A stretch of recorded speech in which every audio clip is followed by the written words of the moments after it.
Hello and welcome to the second session of this 18 series session about the ladder, a love letter to my sisters in the pew. This is going to be on YouTube, and this is the second session. It's for anybody who self-identifies with this topic. I shared in my first video, but I'll share again. The only reason I'm getting way out of my comfort zone in doing this is when I was in my first marriage, I grew up in a Christian home and attended church, and I didn't feel like there was any teaching on this topic. I certainly didn't know that my marriage was abuse, and more importantly, I didn't know that God did not expect me to tolerate the abuse. So years later, still felt like God was going, hey, there's still people out there that need to hear this message. So the result was this book. It is $9.99 on Kindle, and it's only 99 cents if you have, it's $9.99 on book form, and it's only 99 cents on Kindle if you have access to that.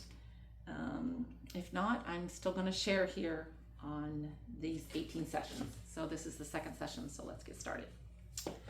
So today's session is called, So What's the Difference? Good-willed versus ill-willed. So we're just gonna break down and talk about what is the difference between a good-willed husband versus an ill-willed husband. And I use the word ill-willed, as you'll see here in a minute, just to have an opposite. To start with, I am on page 39, top of 39, if you're following along. If not, I'm going to read. This is from the book Love and Respect from Emerson Eggerichs. And the sentence reads, "No matter how desperate or hopeless a marriage may seem, if a husband and wife both have basic goodwill in their hearts, they can stop the crazy cycle."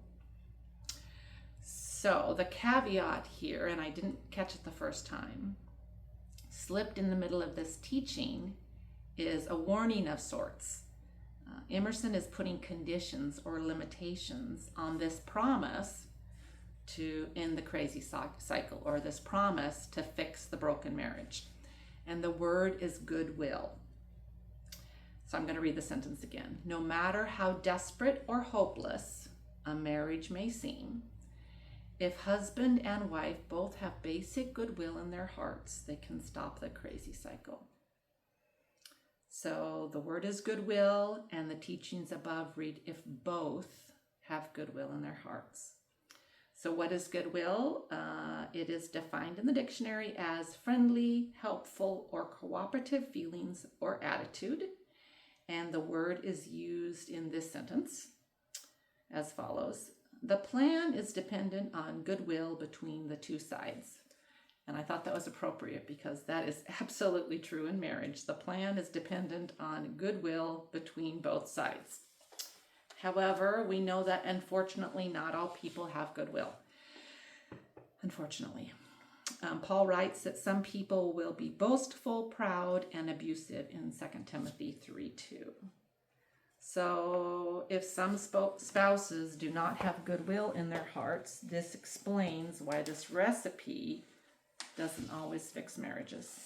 So what's the opposite of goodwill? And I have chose the word ill. It is defined as having animosity or bitterness. So the opposite of goodwill in my situation, I'm using ill will. So that means a wife's best efforts. So here's the wife with her best efforts.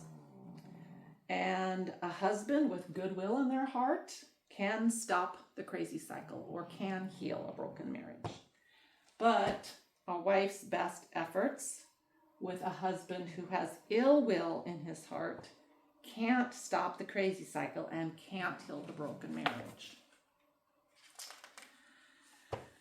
My marriage, my first marriage, was exhaustive, confusing, and lonely. I didn't realize it at the time, but this was not because we had a broken marriage.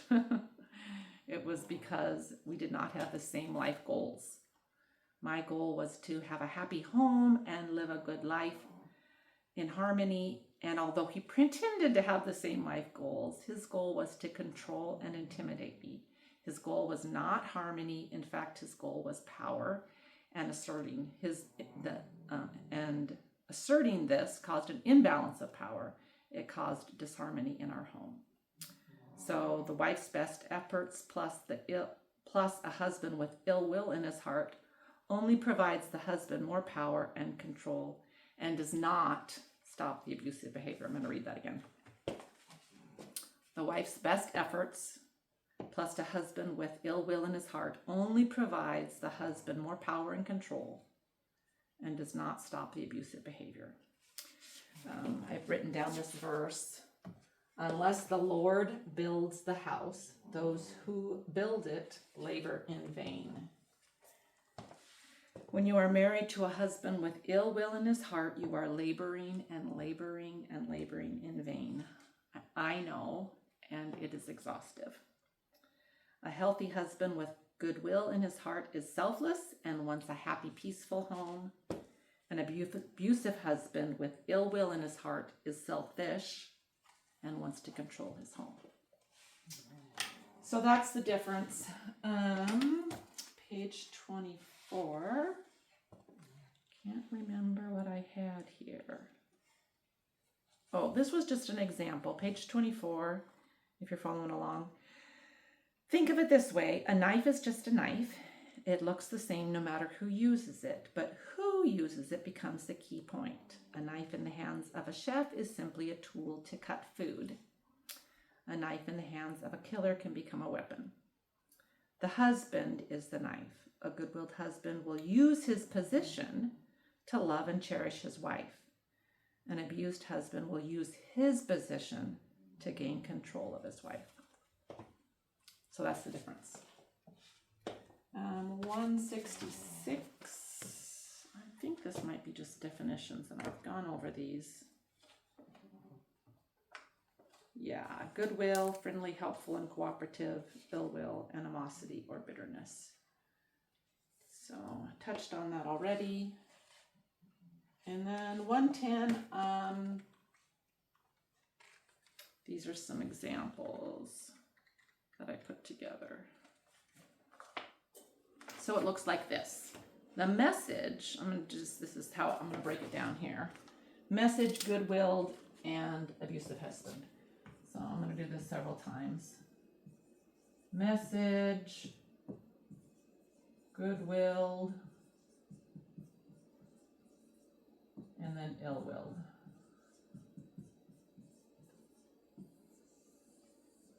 So I'm going to be doing several of these. The message is, wives, submit to your husbands.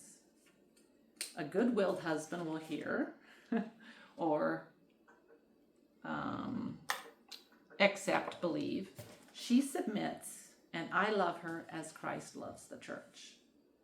Where an ill-willed husband will hear, this scripture is my God-given right to rule over my wife. So same message. The message is, wives, submit to your husbands, which is not wrong. It's the knife. It's the message. But how it's used is the difference. Okay, next message. Husbands are the head of the household. A good-willed husband says, I am responsible to love and protect my wife. An ill-willed husband says, I have a God-given right to rule my wife, children, and household. The next one, the message, love is patient and kind. Good-willed husband, I need to be patient and kind to my wife. Ill-willed husband, my wife needs to be patient and kind to me. Next one, message, forgive someone not 7 times 7, but 70 times 7, which is Matthew 18, 21, and 22. So forgive. The message is forgive. A good-willed husband says, I will forgive my wife, and my wife will forgive me. We both apologize. Where an ill-willed husband will say, my wife needs to forgive me again and again, regardless of my behavior. The next message, the wife's body belongs to the husband, a good-willed husband. She belongs to me and I belong to her. We love and respect each other. Ill-willed husband. The wife's body belongs to me and I have the right to take it whenever I need.